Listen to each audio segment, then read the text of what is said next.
So I want to read you something about the old Enron scandal because I just, after my video I did, oh, they're rigging it on the market. Someone had said, well, they don't actually sell it like that, Joe, in Texas.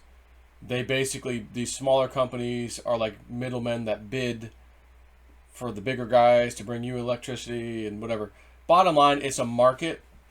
And as we all like to know or know by now, these effing markets are rigged. That's the main point I was making.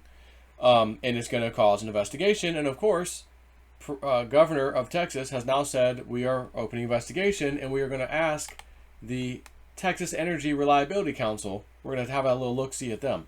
So I thought, uh-oh, I smell Enron. I can smell Enron from a mile away. Like all other scandals, oh yeah, we have a commission, we have a hearing, people went to jail, okay, they're not going to do that again, and they do it again immediately. They do it again immediately. So I just searched for the words in Google, Texas Energy Reliability Council Enron scam. Just, that's what came to mind. And I'll read you one thing, and then I'm going to read you another one. That's real interesting. This is an old article from 2002 from OGJ.com. Texas PUC chairman resigns amid Enron controversy. The chairman of the Public Utility Commission of Texas reportedly resigned amid controversy over his past positions at Enron Corporation and political ties to Governor Rick Perry. Sources close to the Electric Reliability Council of Texas Board of Directors Friday confirmed Mario so-and-so resigned as reported by a Dallas newspaper. The PUC press office did not return phone calls. So that's interesting. And then I found govinfo.gov about the Enron scandal, and I just searched for a certain thing. And it's like a little back and forth. These memos prove what I and many members of the California congressional delegation have been saying for almost 2 years now, that something was rotten in the electricity market of California, that the electricity market was being manipulated by outrageous schemes perpetrated by greedy energy companies. I call these companies the greed breeders. We should let the memos speak for themselves. And they have one called Death Star and Load Shift, whatever. Death Star. Enron gets paid for moving energy to relieve congestion without actually moving any energy or relieving any congestion. Load shift. The effect of this action is to create the appearance of congestion through the deliberate overstatement of loads, and by reverting back to its true load, Enron is deemed to have relieved congestion and gets paid by the ISO for doing so. In order to short the ancillary services, it is necessary to submit false information that purports to identify the source of the ancillary services. And the traders are careful, however, to be sure to buy services right at 9 a.m. so that Enron is not actually called upon to provide ancillary services. Enron gets paid without having to actually send energy through the intertie. Enron's intent under this strategy is to beat the export of California power. The strategy appears not to present any problems other than a public relations risk arising from the fact that such energy exports may have contributed to California's declaration of a Stage 2 emergency yesterday. Selling non-firm energy as firm, Enron is paid for ancillary services, that is, standby electricity that Enron claims it is providing, but does not, in fact, provide. These scams were clearly manipulative and deceptive. I believe they will be found to be illegal as well. Under one of Enron's scams known as Fat Boy or icing, which stands for increasing load, Enron purposely lied to create the appearance of extra electricity on the grid and then was paid higher rates for it. The memos describe it as the oldest trick in the book. It sounds to me like the oldest crime in the book.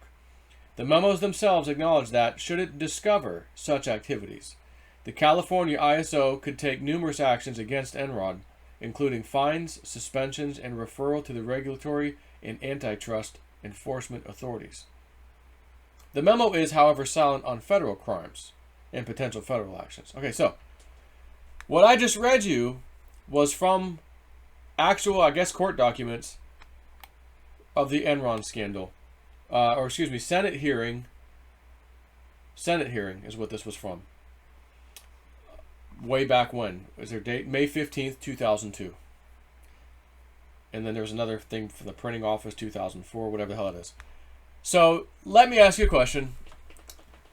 This whole thing, buy cheap electricity through the middleman, through Giddy, was it Giddy or Gritty? Gritty, and then we get it to you cheap, and most of the time it can be cheap, by the way, but that's only 99% of the time. Every great once in a while, you might have to spend a little bit more. And it might be a lot more. And someone found out their one-day use of electricity was $450. Another guy, his monthly is so far over $5,000. And I'm telling you, as I said in the video, this stinks of rigged scam nonsense. So I'm telling you now where my brain is going with this, which if you didn't already pick it up yesterday, let me be real clear. I think we're going to hear about a scandal. Oh yeah, about the ice, wellheads icing. That was their excuse to say there was a massive demand that couldn't be met. You know, stuff like that. I don't know for sure. But I'm going to make the claim, it's my opinion by the way, that we're going to look into this and we're going to find fraud.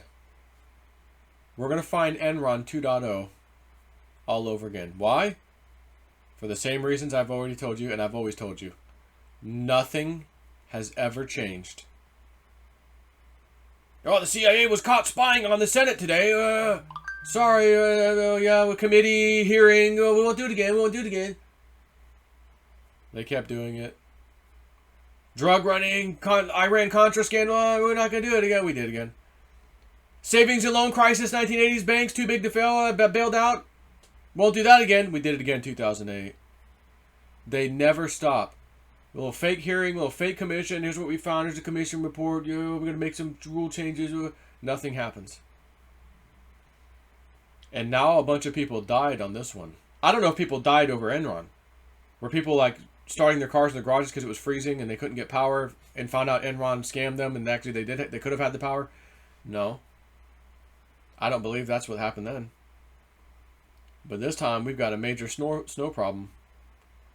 So the question is, if this market's rigged by those people who rigged it, thinking, well, this snowstorm's not going to be that bad. No one's, it's not going to get to that level. But boy, do I see an opportunity to make incredible profits. Sick profits. And so do our Wall Street buddies who gamble with us. And then they saw how bad it was. Oh my God, people were dying. Oh my God, people were frozen to death. Oh my God. Uh-oh. Oh, they're going to investigate us now? Now that there's been a loss of life, many, you think this is just going to, oh, another hearing, we're going to have another hearing. You got the governor of the state of Texas. And it ain't old bozo from before. So, on that note, wonder what they're going to find. Can't wait to find out. Take care.